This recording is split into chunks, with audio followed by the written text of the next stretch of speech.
next kind of topic, I guess, to kind of talk about would be sizing of tubas. Typically, in our rental pool, we like renting three-quarter size tubas to students because of the stature of a younger student and the amount of air it takes to play a tuba, and pretty much giving them the training wheels to learn how to play a tuba. However, once you get into a full-size tuba, typically somebody that's like an 8th grade or a high school student, but a lot of people don't know that there are 5-quarter and 6-quarter size tubas. Enlighten me as to why they exist, what their uses are for, and everything, Chuck. Sure. I think the easiest way to think about it is our instruments are a tool for our trade, and we're musicians. And so I think depending on the type of playing that you're doing, we need a different tool. And so different size tubas lend themselves better to that type of playing. Within B flat and C tubas, there's also different size instruments, and they all have different uses. Generally, we start with our full-size tubas, so you have a 4-quarter tuba or a 5-quarter tuba or a 6-quarter tuba, and even those numbers are arbitrary per manufacturer, because some manufacturers' catalogs, their 5-quarter tuba is bigger than a 6-quarter tuba in someone else's catalog. So there's not a uniform numbering system, but we did that quarter system to try and kind of make sense of it. And you're right, we start younger, smaller kids on small instruments because their lung capacity isn't as large, their stature's not as big, so they need something smaller to play. Another advantage of different size instruments is the tuba itself will then do a lot of the work for you. So I can bring a 4-quarter C tuba into a large orchestra and play, and it's going to be enough tuba.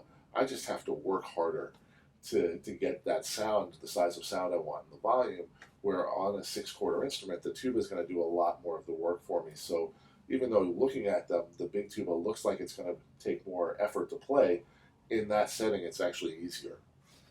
Okay, so I'm kind of confused now. So you're telling me it's easier to play a 6-quarter tuba for certain things, but doesn't a 6-quarter tuba technically, shouldn't it take more air to play?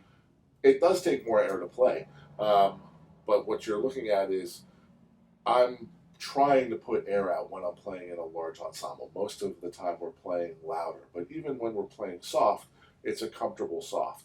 If I'm trying to play pianissimo in a brass quintet on a 6-quarter tuba, the opposite would be true. It's a lot harder to do that on a 6-quarter tuba than it would be on a 4-quarter C tuba or even an E flat or an F tuba, because the sound is going to be smaller and it's going to be easier for the other instruments to blend. Makes a lot of sense. Chuck, what's your opinion on a piston tuba versus a rotor tuba? I think they both have their uses, and again, it comes down to personal preference a lot of time, and also the sound that you're looking for. When you're looking at buying an instrument, just off the top, pistons are easier to maintain. It's easier to take the valves out, so keeping them cleaned and oiled is less hassle, and you don't need special tooling and time on a bench to be able to make that happen. So if you're a band director looking to buy a horn, or if you're a student and you're looking for something that's easy, pistons, from that standpoint, go to the top of my list. As far as playability, I find pistons to be a little bit easier to play clean. It's a little bit more nimble, especially on the bigger tubas. But there's definitely a sound that rotary valve instruments give you that you just don't have on piston instruments. When you say play clean, I've always taken that almost for like an articulation standpoint. Is that kind of when you mean a lot of play it clean? Yeah, a lot of it is articulations, fronts of notes. If you think about a brass section like a choir, with the trumpets being the sopranos and the tubas being the basses, when we're playing music where we need to match, it's really easy for a trumpet to play short articulations and staccatos. And so when we're trying to match that type of front of a note, in my opinion, it's generally easier to do that on a piston instrument than it is on a rotary instrument. Okay. And a lot of that just has to come with the blow of the horn. Okay. But on the flip side of that, there is that sound quality, especially when you're going to like a high tuba. A rotary F tuba has this singing quality, and I think there's just so much to the color of that instrument, whereas a piston F tuba has a more solid low register, but it doesn't have that beauty of sound that a rotary horn does. Okay.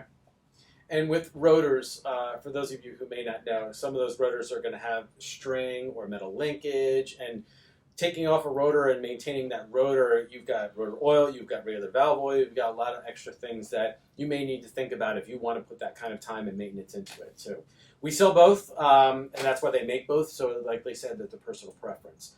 Hey Music Man viewers, thanks for checking out our YouTube channel. Subscribe by clicking on the link down here, and find our newest material by clicking over here. Thanks for watching.